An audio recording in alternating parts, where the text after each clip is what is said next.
Hello, everyone. Today we'll be talking about Aquinas, Scotus, and Ockham on freedom. So let us begin.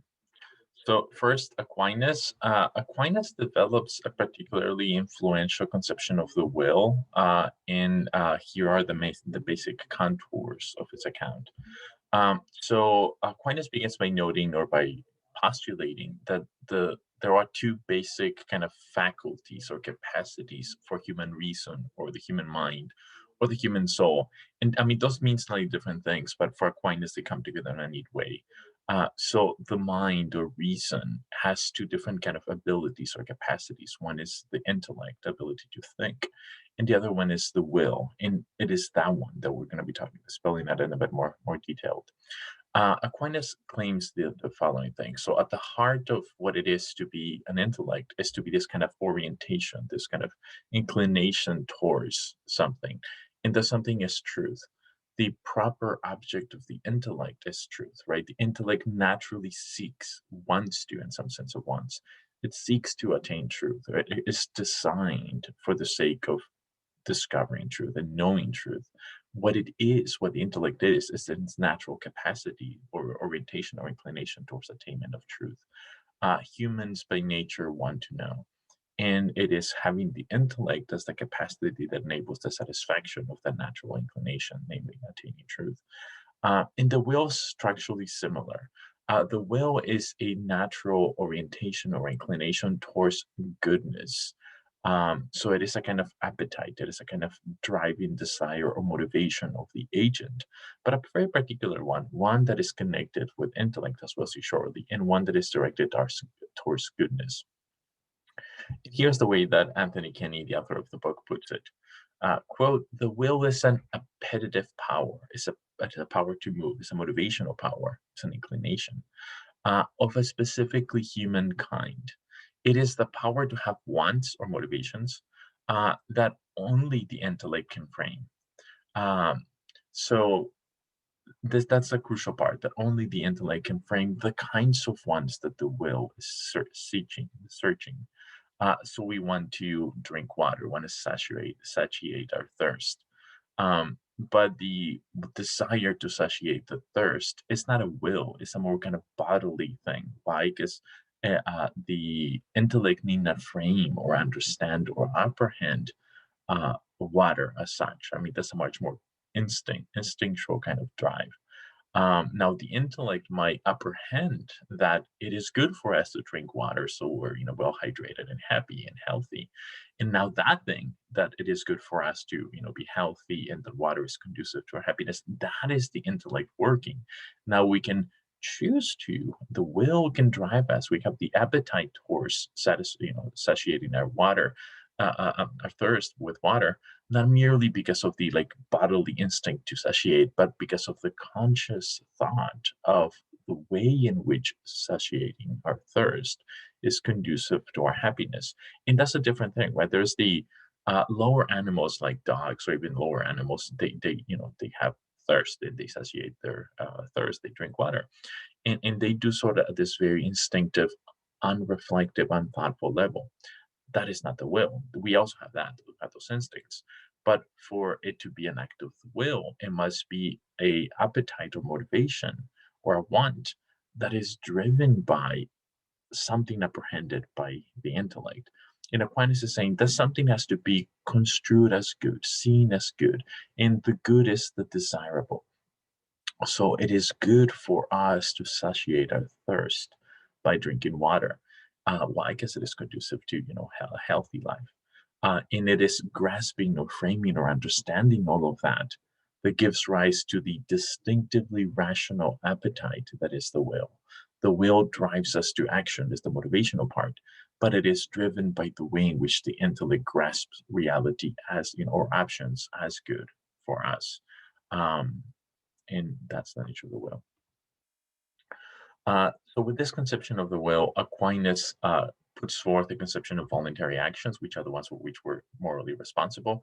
And he thinks that voluntary actions are actions which come from rational considerations that give rise to the action. In other words, they're mediated by the will. We're only responsible for our actions that are voluntary, and all and only the actions that are voluntary are those that are ultimately kind of guided by the will. They are the result of willing. Um, so this is a more nuanced, more precise account of voluntary than, say, Aristotle's. Aquinas makes a cool distinction in different kinds of acts of wills. Some he calls elicited acts, and some he calls commanded acts. The elicited acts are the direct acts of will. Those are willings. I will to have a career. I will to get out of my chair and go drink water. So the wills are directed at kind of particular projects or actions, and those are elicited. Those are directly acts of wills. To will to walk, to will to go to the library, and so on. To will to read a book. Those acts are directed at the actions. Typically, though, the way of getting to have those actions, the way of getting the bringing about those actions requires some other things that the body does, like getting up, moving the legs, and things like that, right? So some motions of the body. And what moves the body, of course, is things like muscles, and there are other things that move the body. So it is the muscles must operate in a particular way for the motion of the body, so you can go to library. And that is kind of a distinct faculty of the body. Now it's not the mind, right? Now it's the body that is doing those motions. According to Aquinas, the body does those motions, the particular kind of muscle movements to walk to library, uh, voluntarily, only if it's commanded by the will. So the commanded acts are acts of the will that are directed not at actions in the world, but at other faculties of the person or the body. And it tells the faculty, hey, get up and go over there, right? That's a commanded act. It's an act of the will whose object is not an action, but another faculty of the person or the body. And it tells you, faculty, do that. And it's for the sake of satisfying the elicited act of will, like walking to the library. So all voluntary bodily motions are ultimately commanded by the will, right? The will tells the body to move in different ways when the action is voluntary. Um, and it is this conception of the will as kind of the sovereign lord of actions and ground for voluntary actions that is essential to Aquinas' conception of freedom. So here's a cool quote by Aquinas on freedom. Quote, because of a particular evaluation that's a judgment about what is good, is not a matter of inborn instincts. In other words, we don't make judgments about what is good naturally, instinctively, automatically, like, say, very lower animals may act instinctively. That's not how reason operates. Reason is not instinctive. It's just a different kind of thing. And the kind of things that reason does, the judgments of the intellect, the judgments of evaluation about which course of action is good or bad, for example, those are not the result of instinct. There is something else. What are they? He continues to tell us. But a result of weighing reasons. A human being acts upon a free judgment and is capable of going various ways. So particular evaluations or judgments about what is good are the results not of instinct, but the result of weighing reasons, engage in the process of deliberation or practical reason, which is looking at the available alternatives before you and weighing the reasons that you have for one action versus the other. Should you go to the library? Should you go to the gym? Should you go take a break at your house? Should you go hang out with your friends? Those are the options before you. And what it is to use your reason to deliberate is to identify those courses of action. Step one. Step number two, to identify the reasons for each of them. What are the reasons, the things or considerations that make those courses of action good? Good for you, or good in general, good for someone else? What makes those desirable or choice worthy? And that's the process of deliberation. And then reason comes to a judgment. Hey, do this because it's the right thing. And that's why Aquinas calls it free judgment. Freedom is ultimately grounded in the capacity of reasoning well. In reasoning well in the context of a multiplicity of options, that reason determines which one to do, and it's not instinctive, right? It's not automatic. Reason has the freedom to think about these things and to identify the reasons, and then to come to the conclusion, oh, this one's better, that one's worse, and so on. And it can go in various ways depending on how the reasons weigh out. So the story continues. In contingent matters, reasons can go either way. So this contingency of reason and action is going to become the ground of freedom for Aquinas. Though all of this is embedded in the reason working properly. And reason, again, involves the intellect and the will. And what to do in a particular situation is a contingent matter. All actual human actions are contingent matters. So reason can go one way or the other, depending on how it assesses the reasons for or the goodness of different objects of choice. And therein freedom lies, the contingency of the free reason thinking about which option is better. So the quote continues. So in such cases, the judgment of reason is open to alternatives. Whether or not you judge one thing to be better to the other, it's open. It's not instinctive. It's not determined. It's not spontaneous. You think about it. It's open. You can go one way or the other. And it's not determined to any one course. The intellect is not determined to any one course. It's open to see things as it, to judge things as it sees fit. Hence, humans enjoy free decision, now conducive to action. I just read judgment from free decision to act from the very fact of being rational. So the way that Aquinas thinks of freedom is ultimately grounded in the contingency of choice, but that contingency is necessarily the contingency of the way in which reason apprehends or grasps or understands the different objects of choice, the different alternatives open to you, and what the reasons that each of them commands, how good they are, or how good they appear to you. That is the ground of reason. So here's how the other, Anthony Kenny puts it. Choice, the thing that leads to action, is an expression of both the intellect and the will. Freedom is your mind working properly, which involves the intellect and the will. The intellect grasps truth, so the same as truth. The will is a rational inclination or desire or want for what the intellect grasps as good. And when those two work well, choice ensues. Choice follows from practical deliberation. So choice itself involves both the intellect and the will. So choice, let me start again. Choice is an expression of both the intellect and the will. It is an exercise of the intellect because it is the fruit of reasoning, and intellect is the essential kind of drive in reasoning. It is an exercise of the will because it is a form of appetition. In other words, there's this kind of want or motivation. And action does not follow from your judgment, right? That you judge something to be good or bad or worthy of pursuit. Like that action does not follow from that.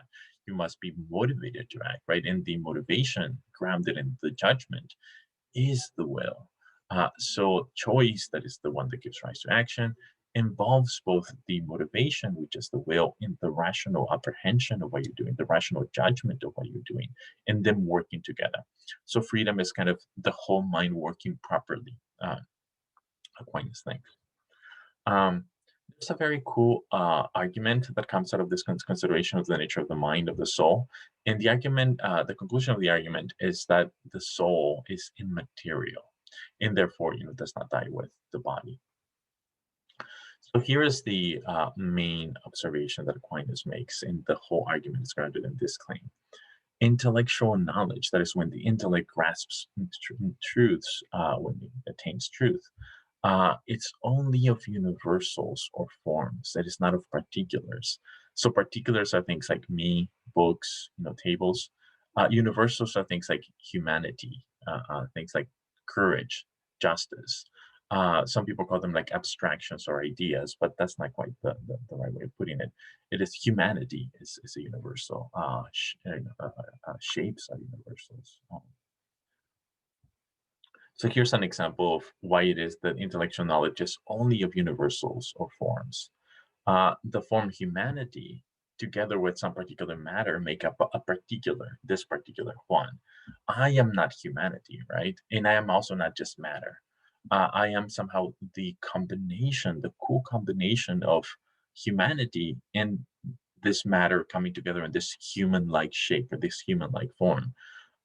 So for there to be a particular Juan is for there to be a form of humanity that kind of instantiates or kind of structures all of this matter. But it's not the matter, right? Because if you know much about biology, you know that every so many years, I think 7 years, all of the pieces of matter in your body have been, replaced by other pieces of matter, and yet it's still you. Right, so all of the matter, with some time, it will be replaced by other matter. We eat, and things go the natural process. So it is really not the matter that identifies you that makes you be the same particular that you are, or in this case, Juan. It is there being some matter that is organized by a universal humanity, and that gives rise to this particular thing that is Juan. So that's a major claim about reality, claims Aquinas. And from that, we get the first claim about knowledge, it's only universals. Um, I can grasp humanity, right? I understand humanity, at least to some extent. But Aquinas says, hey, careful, notice what you're saying here. When you apprehend, when you grasp the form of humanity, you're not like grasping Juan, right? Because Juan is physical, he's in the physical world. And what you're doing is something in your head, right? There's something in your mind that is happening when you understand, when you have knowledge of humanity. Humanity is the thing that I have, that my child has, that my wife has, that other people have. It is the thing that's shared by all humans. So it is universal. It is not particularly located here. It is broader than that. When the intellect grasps humanity, it grasps not this humanity, but humanity in general. And the humanity in general, as grasped by the intellect, cannot be something that has matter. What has matter is the form of humanity out here in the physical world, manifested in a person like me in particular. What the intellect grasps is the form with no matter, the pure form, the pure universal, not contaminated, as it were, not intertwined with body. And that's obvious, right? When I'm thinking of, say, my wife, I'm thinking of her, but what's in my head is not her, right? Like, no, she's someplace over there. What's in my head is a mere kind of form or universal of humanity that has no matter at all. If it had matter, there would be like a little person in my head, and that makes no sense. Of course, there's no little person in my head, right? So the person particular is the combination of the form of humanity in general with matter, and that cannot be grasped. I mean, that is by the intellect. That is in the physical world. What the intellect does is it abstracts the universal from the particular. It sees the particular human, my wife, and it abstracts away the universal form of humanity independently of the matter. And that's what's in my head, the form of humanity with no matter. So Aquinas thinks that intellectual knowledge, the grasping in my head of the form of humanity, that is like what my wife has with matter, but without any matter, the pure form, it's only possible if there is no matter in my intellect, right? The form itself has no matter. If it had matter, there'd be a little person in my head. So it has to have no matter. So it's just the pure universal form of humanity. And intellectual knowledge of that sort would only be possible if the intellect itself had no matter, right? If it were immaterial. And hey, that is what we wanted to prove. Therefore, the soul is immaterial. Why is intellectual knowledge just possible? We do it all the time. It's only possible by abstracting the universal from the particular, by grasping the universal without matter. And that's what we do. So, hey, that's only possible if the soul is immaterial. There's no matter there. And we do it, therefore, the soul is immaterial. Now you might think, well, wait a minute. Does that mean you don't know any particulars? Does that mean the humans gonna know, say, my wife? Do I not know my wife? This computer, things like that.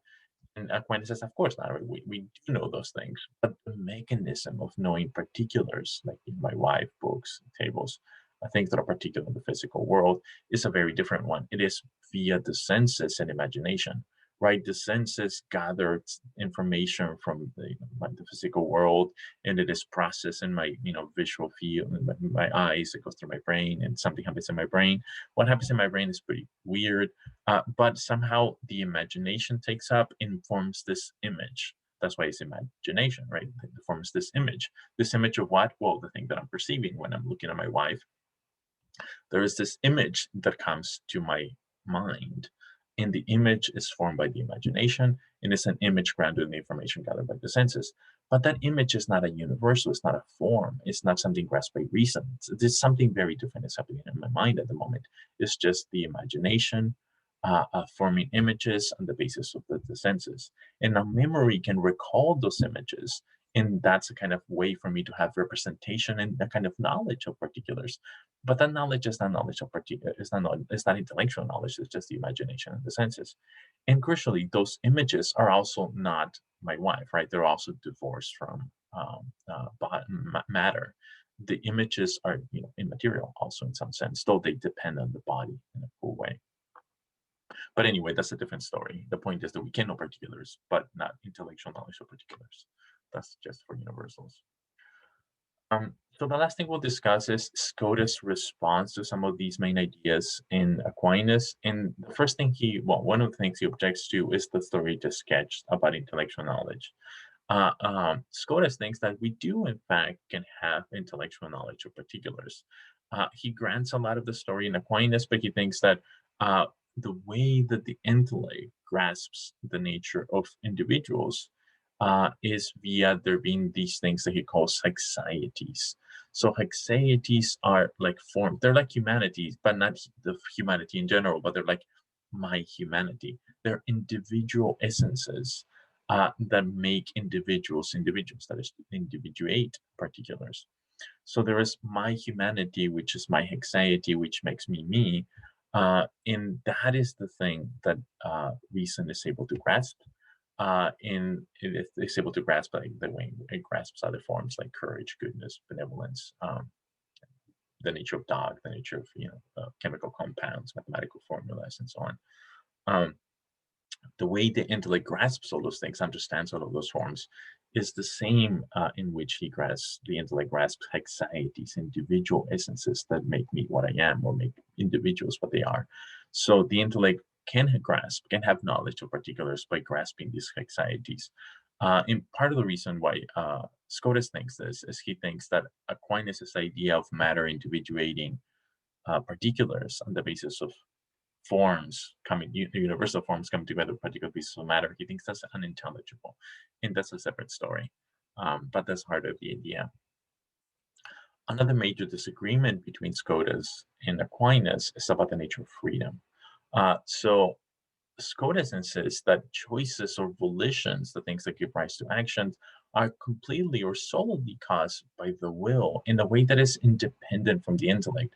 And it's independent, not that it does not the will does not need the intellect at all. That is that you can have a will with no intellect at all. Rather, he has a more kind of nuanced way of thinking here. The intellect is needed in some sense of need. What is that sense? The intellect gathers information, it apprehends a different possible course of actions, and that informs the will. This action is good to this extent, that action is good to that extent, and so on. So it kind of illuminates the way for the will. But it's really entirely up to the will to decide what to do. So the intellect could judge going to the library after class is the best thing because there's an exam coming up, and that's just be much better conducive to your happiness, your mental stability, and so on. And then when the moment of choice comes, you, the agent, can choose to go to bed anyway, and you can just act against the final judgment of the intellect of what is best. That is the source of freedom, that you can choose to act contrary to what your desires are, but even in a way that does not align with the judgments of the intellect.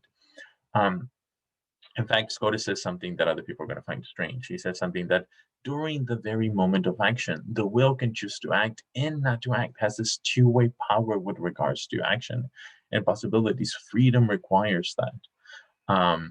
And Ockham himself is going to take an issue with this conception of powers.